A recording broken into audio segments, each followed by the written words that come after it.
मैं इस वक्त मौजूद हूँ मरी जीका गली के मुकाम पे। मरी की तारीख का अलमनाक हादसा पेश आया है। औरंगजेब अब्बासी साहब इन्होंने एक एक मिनट की कवरेज की है। किस वजह से ये हादसा पेश आया? जहाँ महकमों की गफलत है वहाँ सियाओं की भी गफलत है। तीन तीन लाइनें बना ली, दो पहले इसको टोटली एंजॉय करते रहे बर्फबारी को। उनके वेमो गुमान में भी नहीं था कि इस तरह कोई हादसा हो सकता है।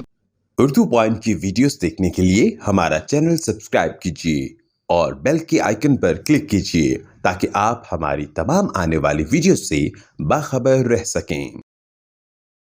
मरी में बर्फबारी पहली मरतबा नहीं हुई, माजी में इससे ज्यादा बर्फबारी और इससे शदीद बर्फबारी होती रही। हालिया जो बर्फबारी है ये बर्फबारी बहुत शदीद बर्फबारी थी, तेज हवाएं चली हैं। ये बर्फबारी अचानक नहीं हुई बल्कि इसकी पहले से फोरकास्ट थी। पहले से महकमा मौसमियात की जानिब से अलर्ट जारी था कि इस तरह की शदीद बर्फबारी होगी।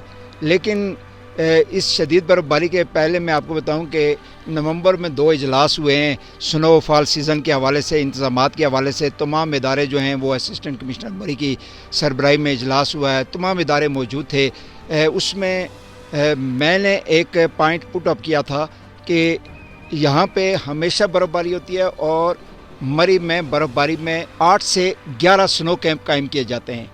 और वो जो स्नो कैंप होते हैं वो सिनी बैंक महकमा हाईवे मशीनरी जो है इनका हेड क्वार्टर है। ये उसके अलावा गुलडन्ना में, जीका गली में, लोटोपा में, कश्मीरी बाज़ार में, मरी में, बोरबन में, न्यू मरी में, इस तरह इनके जो है वो स्नो कैंप कायम होते हैं जहाँ पर इनकी मशीन मौके पे मौजूद होती है। इनकी साल्ट जो छिड़काव करने वाली, नमक छिड़काव करने वाली जो गाड़ियाँ होती हैं और जो इनका डेली वेजेस स्टाफ होता है जो खालिस्तन सिर्फ सर्दियों के इस स्नो सीज़न के लिए भर्ती किया जाता है वो वहाँ पे मौजूद होता है। जब बर्फ़बारी होती है तो उसको वहीं से फौरी वो मूव कर जाता है, जिसकी वजह से बर्फ़बारी की क्लियरेंस में सहूलत होती है और मुश्किलात नहीं। तमाम तर मामलात इस वक्त जो है वो इजलास में ये पुट अप होने के बावजूद, महकमा हाईवे मशीनरी की तरफ से कहने के बावजूद जो है इस बार स्नो कैंप स्टैब्लिश नहीं किए गए, जिसकी वजह से ये सारी मशीनरी जो है वो सिनी बैंक के मेन जहाँ हेड क्वार्टर है इनका सब डिवीज़न है मशीनरी का, वहाँ मौजूद रही। और उस दिन जो है वो एकदम रश पड़ गई। और उस रश की बड़ी वजह यह है कि माजी में मैं आपको बताऊं कि बिलाल अब्बासी गलियात में 2019 में भी और 2014 में भी बड़ी तूफ़ानी बर्फबारी हुई थी। और मरी की जो मशीनरी है पंजाब हुकूमत से गलियात के पीके ने मदद मांगी थी और उस वक्त मरी से टीमें गई थी मशीनरी के साथ और गलियात से जाके फंसे लोगों को निकाला था। इस बार ये हुआ है कि 2021 में शायद गलियात के इंतज़ामिया ने उससे सबक हासिल किया है और इस दफ़ा उन्होंने जो ही बर्फ़बारी शदीद हुई उन्होंने गलियात में लोगों का दाखिला बंद कर दिया है। नथिया गली, एबटाबाद रोड, दोनों साइड से, मरी की तरफ से बाड़ियों से आगे बंद कर दिया और एबटाबाद की तरफ से भी बंद कर दिया है। इस तरह जितना ज़्यादा लोड जो लोग मरी और गलियात की तरफ जा रहे थे, जब उनको गलियात से वापस डाइवर्ट किया गया वो सारे लोग मरी की तरफ। और ये मैं आपको बताऊं कि जो हादसा पेश आया है ये टोटली गुलडन्ना से लेकर बाड़ियाँ गलियात रोड पर पेश आया है, जिसकी बड़ी वजह यह है कि एक तो इस रोड पर बर्फ़ बहुत ज़्यादा होती है, दूसरा यह है कि इस रोड पर ट्रैफिक का लोड बहुत ज़्यादा था और उस लोड की वजह से मशीनरी जो है महकमा हाईवे की जिसको बर्फ़ शुरू हुई उसको फौरी, अगर वो स्नो कैंप होते हैं मुख्तलिफ मकामात पर, वहाँ से मशीनरी मूव करती, लेकिन मशीनरी मूव नहीं कर सकी। वो देखते रहे कि बर्फ़ रुकेगी, आहिस्ता होगी। इस दौरान जो है वो ट्रैफिक इतनी स्टक हो गई, गाड़ियाँ इतनी ज़्यादा है कि लोगों ने, अच्छा इसमें मैं आपको बताऊं कि जहां महकमों की गफलत है, महकमा हाईवे की गफलत है, इदारों की गफलत है, वहां सियाओं की भी गफलत है। सियाओं ने 3-3 लाइनें बना ली, 2-2 लाइनें बना ली। वो तो पहले इसको टोटली एंजॉय करते रहे बर्फबारी को। उनके वेमो गुमान में भी नहीं था कि इस तरह कोई हादसा हो सकता है, कोई साने हो सकता है। फिर ये हुआ कि पहले तो वो एंजॉय करते रहे वहाँ सड़कों पर और उनको यही यकीन था कि रोडें खुल जाएंगी और हमें निकाल लिया जाएगा, जबकि इदारे जो हैं वो भी यही सोचते रहे कि लोग निकल जाएंगे और हर आदमी शायद दूसरे का इंतज़ार करता रहा है।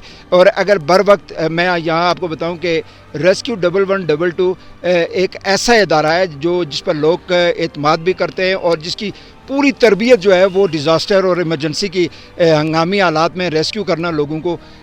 लेकिन शायद मैं आपको ये बताऊं कि ये जो हादसा पेश हुआ है जिसमें 22 कीमती जानें जो हैं वो मौत के मुंह में चली गई हैं, ये हादसा जो है ये इसको गफलत, तो इसको आप कह नहीं सकते कि गफलत नहीं है। बहुत सारे इदारों की गफलत है और ख़ास करके सबसे बढ़कर महकमा हाईवे की गफलत है, रेस्क्यू की गफलत है। मरी में आप बताएं कितनी गाड़ियां खड़ी करने की पार्किंग है?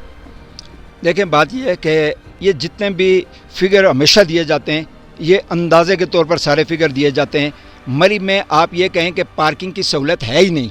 مری میں یہ جو 4000 گاڑیوں کی پارکنگ کہی جاتی ہے اس میں جو تمام پرائیویٹ تمام سرکاری یہ ملا کے میرے خیال میں 4000 بھی نہیں ہے. یہ 2 سے 3000 گاڑیوں کی پارکنگ ہو سکتی ہے. جیکا گلی بازار یہاں 2005 میں پارکنگ پلازا شروع کیا گیا تھا 22 کنال رقبے پہ. تقریباً اس پہ 1 ارب روپے خرچ ہوا ہے اور یہ پروجیکٹ جو ہے یہ فلاپ ہو گیا ہے, یہ ناکام ہو گیا ہے. اس کی میں آپ کو بتاؤں کہ مری میں بستال میں پارکنگ پلازا بنانے کا اعلان کیا گیا, شوالا میں کیا گیا, لوور ٹوپا میں کیا گیا, جیکا گلی میں کیا گیا, MIT میں کیا گیا, کمشنر کیمپ میں کیا گیا, TMA کی جگہ کیا گیا, لیکن آج تک ایک بھی پارکنگ پلازا نہیں بن سکا ہے. اور یہ سب سے بڑا اگر آپ نے بڑا زبردست ہے اور کہ یہ اصل وجوہات جو ہیں وہ یہی ہیں کہ مری میں پارکنگ کی سہولت نہیں ہے.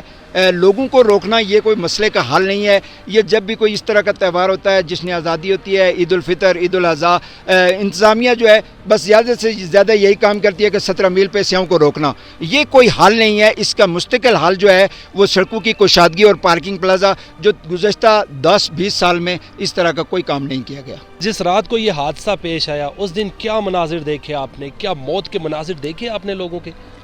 بات یہ ہے کہ بلال عباسی اس دن اتنے سخت حالات تھے, برف باری کے اتنے طوفانی حالات تھے. میں آپ کو بتاؤں کہ تیز ہوا چل رہی تھی اور اس ہوا کے برف کے تھپیڑے جو ہیں وہ لوگوں کا روڈ پہ پیدل چلنا اور نکلنا بھی بہت مشکل تھا.